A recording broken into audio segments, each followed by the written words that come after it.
Welcome to this tutorial on data clarification form management. In the previous tutorial, we discussed about the process of how you can resolve discrepancies such as manual discrepancies, univariate discrepancies, and multivariate discrepancies in-house. In this tutorial, we'll be discussing about how you can issue data clarification forms to the investigator and resolve the data clarification forms when they come back from the investigator. So why do you need to issue data clarification forms? Data clarification forms need to be issued for those situations wherein you don't have the answer to a question or an error that you have encountered on the case report form.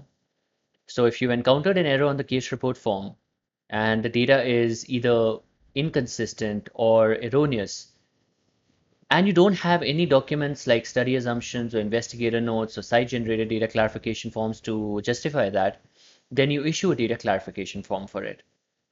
So to issue data clarification forms, first you have to go into the conduct subsystem, data validation, discrepancy database. Click on discrepancy database and choose the study for which you want to send out a data clarification form to the investigator.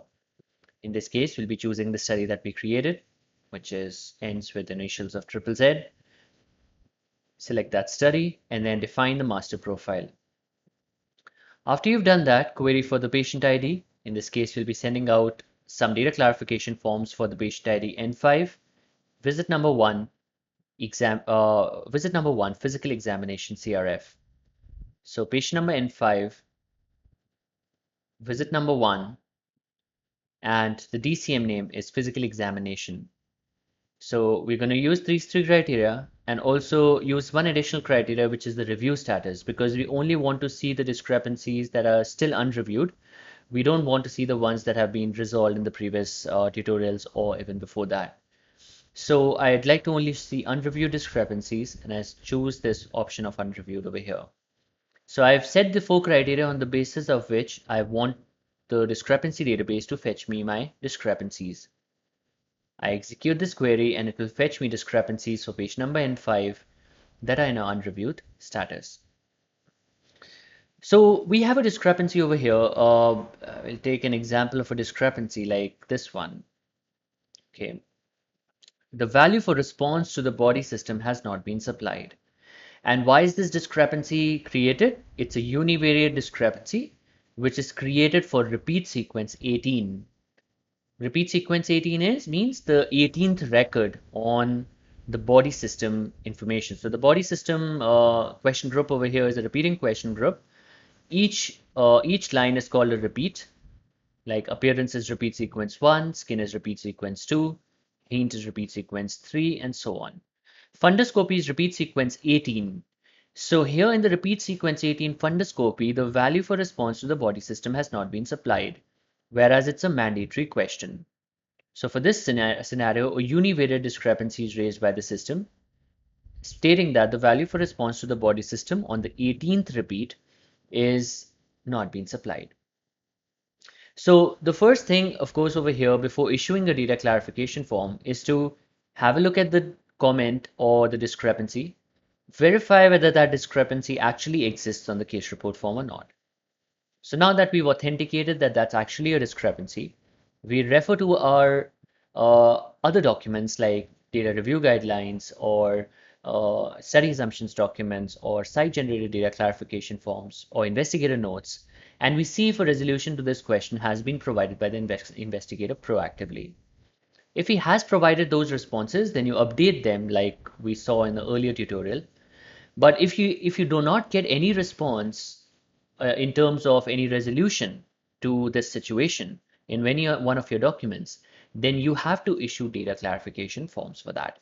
A data clarification form is a form that will go out to the investigator stating that the value for response to the body system has not been supplied. Please confirm the correct response. So then he'll provide you an appropriate response accordingly. So before you send out the comment to the investigator, you should make sure that the text is clear. Here it says the value for response to the body system has not been supplied. So you should mention which body system, in this case fundoscopy, right? So you could amend this to say value for response to the body system fundoscopy has not been provided, and then ask or request information from the investigator. For example, please confirm the response. So then he knows exactly what he needs to answer. So amend the comment text to make it clearer to the investigator what's expected out of him. Now, to issue a data clarification form to the investigator, the review status of the discrepancy has to be first changed to investigator review. If you don't change it to investigator review, there's no way that you can actually send this case report for or send this discrepancy on a data clarification form to the investigator. So step number 1 of issuing data clarification forms is to change the comment to make it clearer. Step number 2 is to change the review status to investigator review and save it. Step number 3 is go into special data clarification forms. After you have amended the text and changed the review status for a discrepancy, go into special data clarification forms. Now, in the data clarification forms window, you get a lot of options, and one of the options over here is to create a DCF. So now you'd like to create a DCF for the discrepancy that you just saw. Click on Create DCF. When you click on Create DCF, it gives you a form that allows you to define the criteria for the DCF. So